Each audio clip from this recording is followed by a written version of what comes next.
ایسا کرم دور ہو علم آفات سے بچائے گی یہ بھائیو دعا رحمان سے ملائے گی یہ بھائیو دعا۔ الحمدللہ رب العالمین والصلاة والسلام علی سید المرسلین اما بعد فاعوذ باللہ من الشیطان الرجیم بسم اللہ الرحمن الرحیم الصلاة والسلام علیک یا رسول اللہ وعلی آلک واصحابک یا حبیب اللہ الصلاة والسلام علیک یا نبی اللہ وعلى آلك واصحابك يا نور الله نویت سنت الاعتکاف۔ مدنی چینل کے ناظرین و ناظرات، فیضان مدینہ سردار آباد فیصل آباد کے حاضرین، آج سلسلے میں انشاءاللہ الرحمن حضرت ابراہیم علیہ السلام اور 4 پرندوں کا قرآنی واقعہ بیان کیا جائے گا۔ اللہ ہمیں دل جمعی کے ساتھ، توجہ کے ساتھ، اچھی اچھی نیتوں کے ساتھ سننے کی، یاد رکھنے کی اور اس کے اچھے اچھے مدنی پھولوں پر عمل کی توفیق عطا فرمائے۔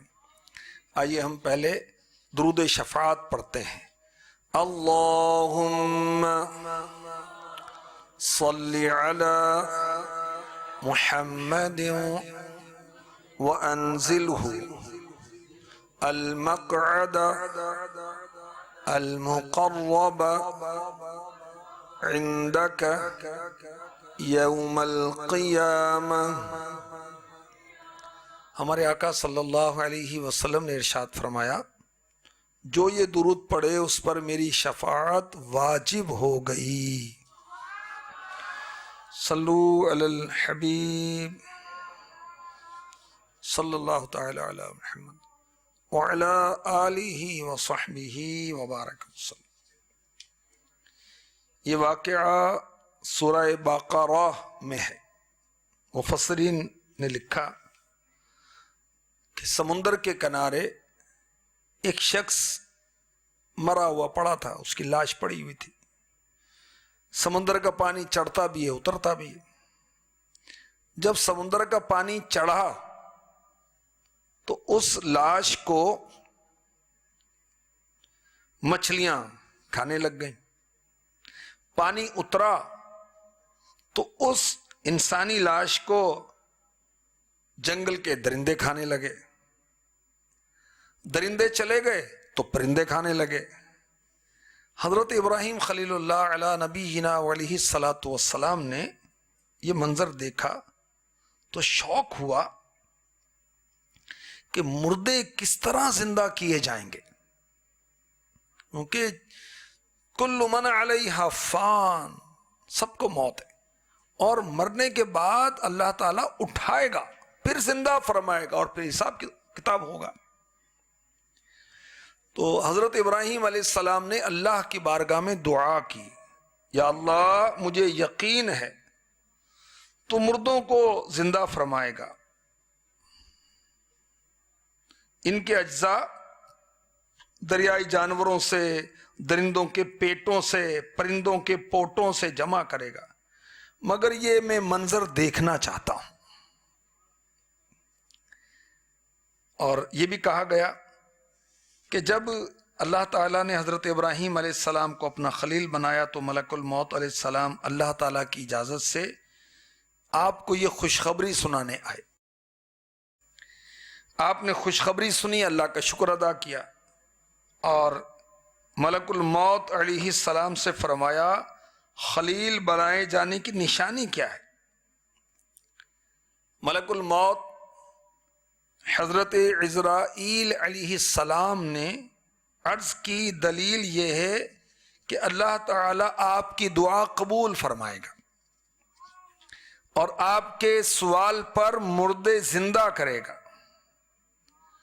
تو حضرت ابراہیم خلیل اللہ علی نبینا علیہ الصلاۃ والسلام نے دعا کی، یا اللہ مجھے دکھا تو مردوں کو کس طرح زندہ کرتا ہے۔ اللہ تبارک و تعالیٰ نے ارشاد فرمایا، کیا تمہیں یقین نہیں؟ اللہ تعالی عالم الغیب والشہادہ ہے، اس سے ابراہیم علیہ السلام کے کمال ایمان و یقین کا علم ہے۔ حضرت ابراہیم علیہ السلام نے عرض کی، یقین کیوں نہیں؟ لیکن میں چاہتا ہوں یہ چیزیں آنکھوں سے دیکھوں تاکہ دل کو قرار آئے۔ اور یہ بھی کہا گیا کہ یہ علامت ہوگی، مجھے تسکین ہوگی کہ یا اللہ تو نے مجھے اپنا خلیل بنایا ہے۔ حضرت ابراہیم علیہ السلام کی اس دعا پر اللہ کا حکم ہوا کہ 4 پرندے 4 برڈز لیں، انہیں اپنے ساتھ مانوس کر لو، ہلا لو، پھر انہیں ذبح کرو، پھر ان کا قیمہ کرو اور وہ قیمہ آپس میں ملا دو، مختلف پہاڑوں پر رکھ دو، پھر انہیں آواز دو، ان میں سے ہر ایک اپنی پہلی والی شکل و صورت پر بن کر تمہارے پاس آ جائے گا۔ ابراہیم علیہ السلام نے 4 پرندے لیے۔ ایک قول کے مطابق وہ مور، مرغ، کبوتر اور کوا تھے۔ اللہ تعالیٰ کے حکم سے آپ نے ان پرندوں کو ذبح کیا، ان کے پر اکھاڑے، کیما کر کے آپس میں ان کو ملا دیا، ان کے اجزاء، پھر جو مجموعہ بنا اس کے مختلف حصے کر کے ایک ایک پہاڑ پر رکھ دیے، سر ان 4 پرندوں کے اپنے پاس رکھ لیے، پھر ان پرندوں کو آواز دے کر بلایا، مثلا اے مور، اے مرغ، ایک کبوتر، ایک کوے۔ تو جیسے ہی آپ بلاتے، اللہ کے حکم سے اس پرندے کے اجزاء اڑتے اور ہر جانور کے اجزاء الگ الگ ترتیب سے مرتب ہوتے، جمع ہوتے اور پرندوں کی شکل بن کر اپنے پاؤں پر دوڑتے ہوئے آپ کے پاس آتے اور اپنے اپنے سروں سے مل کر پہلے کی طرح ہو جاتے۔ سبحان اللہ۔ مدنی چینل کے ناظرین، فیضان مدینہ سردار آباد کے حاضرین، معلوم ہوا اللہ تعالی اپنے پیاروں کی دعاؤں کو قبول فرماتا ہے۔ خلق سے اولیاء، اولیاء سے رسول اور رسولوں سے اعلیٰ ہمارا نبی۔ مخلوق میں اولیاء افضل ہیں، اولیاء سے انبیاء افضل ہیں اور سارے نبیوں سے ہمارے نبی افضل ہیں۔ تو اللہ تعالیٰ اپنے پیاروں کی دعاؤں کو قبول فرماتا ہے، اپنے نبیوں کی دعاؤں کو قبول فرماتا ہے۔ اور یہ بھی پتا چلا کہ نبیوں کی دعاؤں سے تو مردے بھی زندہ ہو جاتے ہیں، اور یہ بھی پتا چلا کہ اللہ کی بارگاہ میں نبیوں کو ایک مقام حاصل ہے۔ دیکھیں حضرت ابراہیم خلیل اللہ علی نبینا علیہ الصلاۃ والسلام کی خواہش کو اللہ تعالی نے پورا فرمایا، اور یہ بھی پتا چلا کہ یقین کامل ہوتا ہے تو ایمان بڑھ جاتا ہے۔ اور یہ بھی معلوم ہوا اس واقعے سے، آبزرویشن، مشاہدہ، یہ معرفت میں اضافہ کرتا ہے، اور اس واقعے سے اللہ تعالیٰ کی عظیم قدرت کا بھی پتہ چلا کہ اللہ تعالیٰ مرنے کے بعد زندہ فرمائے گا۔ اللہ اکبر۔ تو حضرت سیدنا ابراہیم خلیل اللہ علی نبینا وعلیہ الصلاۃ والسلام نے رب کی بارگاہ میں دعا کی۔ تو ہمیں بھی کوئی مشکل ہو، کوئی پریشانی ہو، اپنے رب سے دعا کرنی چاہیے۔ اسیاں سے جان چھڑائے گی بھائیوں دعا نیکی میں دل لگائے گی یہ بھائیو دعا، جنت میں لے کے جائے گی یہ بھائیو دعا، اور نار سے بچائے گی یہ بھائیو دعا، اجر کثیر پاؤ گے کرتے رہو دعا، حسنات کو بڑھائے گی یہ بھائیو دعا، حج کی ہے آرزو تمہیں طیبہ کی جستجو، یہ اذن بھی دلائے گی یہ بھائیو دعا، پڑھ لو گے گر درود نبی پر اور آل پر،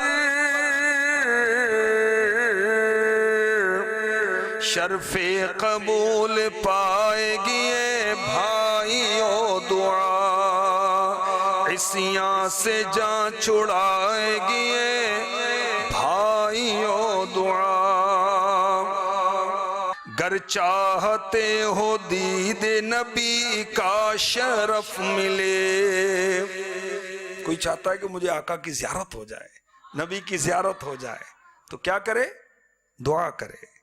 اعلیٰ حضرت فرماتے ہیں تو ہی بندوں پہ کرتا ہے لطف و عطا ہے، تجھی پہ بھروسہ تجھی سے دعا، ہمیں جلوائے پاک رسول دکھا، تجھے تیرے ہی عز و علا کی قسم، گر چاہتے ہو دید نبی کا شرف ملے، گر چاہتے ہو دید نبی کا شرف ملے، جلوہ تمہیں دکھائے گی یہ بھائیو دعا، رو رو کے گڑ گڑا کے کرو خوب تم دعا، عصیاں کو بخشوائے گی یہ بھائیو دعا، الفت خدا کے پیاروں کی پاؤ گے صاحبوں، عشق نبی دلائے گی یہ بھائیو دعا، عشق نبی دلائے گی یہ بھائیو دعا، سبحان اللہ۔ تو اللہ تعالیٰ سے دعا مانگیں مانگیں مانگیں، مانگتے ہی رہیں۔ دیکھیں خود ہمارا رب ارشاد فرماتا ہے وَاسْأَلُوا اللَّهَ مِنْ فَضْلِهِ إِنَّ اللَّهَ كَانَ بِكُلِّ شَيْءٍ عَلِيمًا، اور اللہ سے اس کا فضل مانگو، بے شک اللہ سب کچھ جانتا ہے۔ تو اللہ پاک سے دعا کرتے رہیں، دعا کرتے رہیں، کبھی بھی دعا سے ہم غافل نہ ہوں۔ جب بندہ دعا کرتا ہے تو اللہ تبارک و تعالی اس کی دعا کو قبول فرماتا ہے، سبحان اللہ۔ اللہ تعالیٰ سے اس کا فضل مانگنا چاہیے۔ یاد رکھیے کہ اللہ کے فضل سے ہی ہم جنت میں داخل ہو سکیں گے، اس کے فضل کے بغیر ہم جنت میں کیسے داخل ہو سکیں گے؟ تو دعا مانگتے رہیں۔ اللہ اکبر۔ اور مزید سنیے، ارشاد ہوتا ہے وَادْعُوهُ خَوْفًا وَطَمَعًا إِنَّ رَحْمَتَ اللَّهِ قَرِيبٌ مِّنَ الْمُحْسِنِينَ،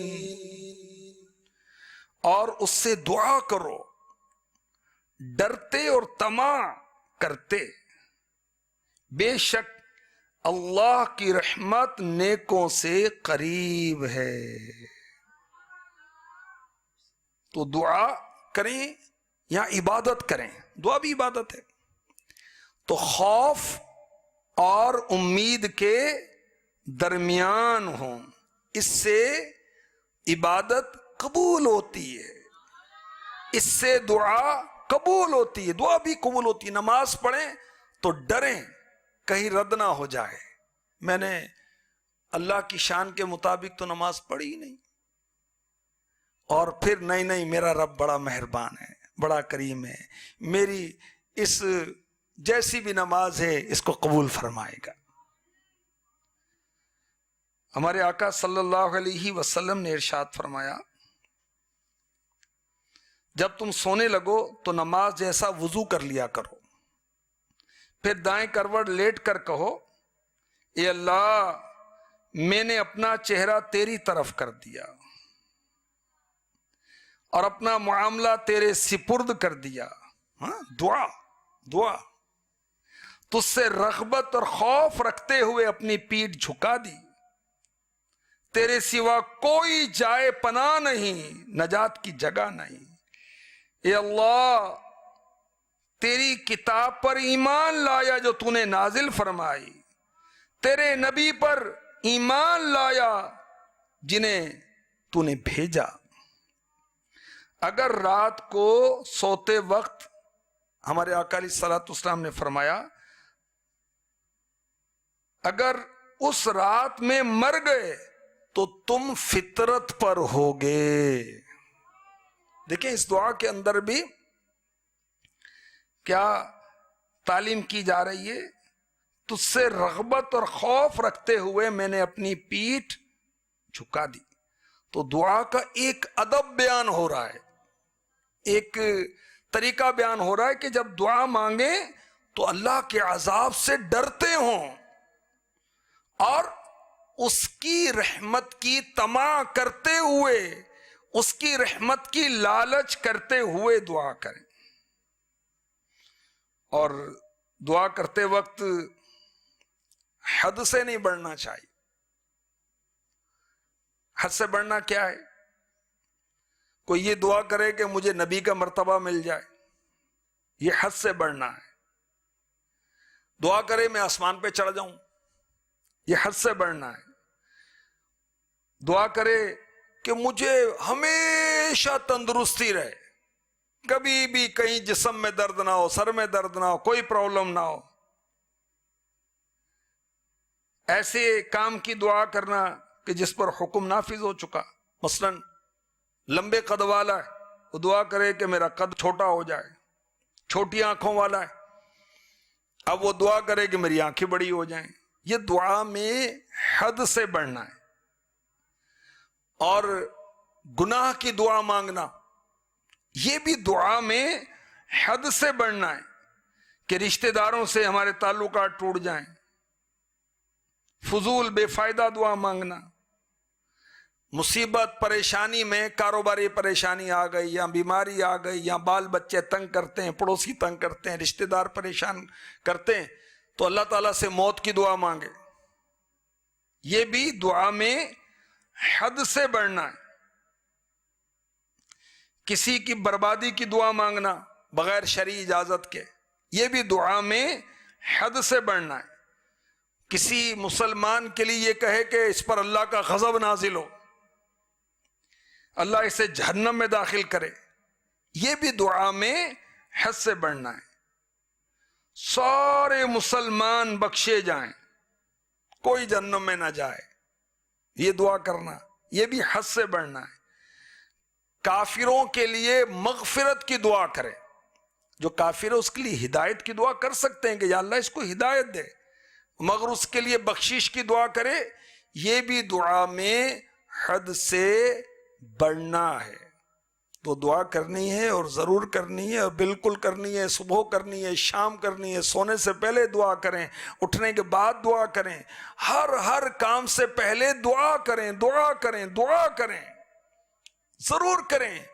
اجتماعی دعا کریں، انفرادی دعا کریں، دلی دل میں دعا کریں، زبان سے دعا کریں، اپنی مادری زبان میں دعا کریں، مگر افضل یہ ہے کہ دعا عربی زبان میں کی جائے۔ اب عربی زبان میں دعا تو ہو رہی ہے، معنی پتہ ہی نہیں، وہ رٹیفیکیشن، تو پھر فضیلت نہیں. فضیلت جب ہے کہ وہ جو عربی میں دعا مانگی جا رہی ہے اس کا مفہوم، اس کے معنی بھی ذہن میں حاضر ہو، مستحضر ہو، پھر دعا کرے اللہ کی بارگاہ میں. تو کبھی بھی بندے کو دعا سے عاجز نہیں آنا چاہیے، رب کی بارگاہ میں دعا کرتے رہنا چاہیے. رحمان سے ملائے گی یہ بھائیوں دعا، قرب خدا دلائے گی یہ بھائیوں دعا. آمین بجاہ النبی الامین صلی اللہ تعالی علیہ وسلم. ہوگا خدا کا ایسا کرم، دور ہو علم، آفات سے بچا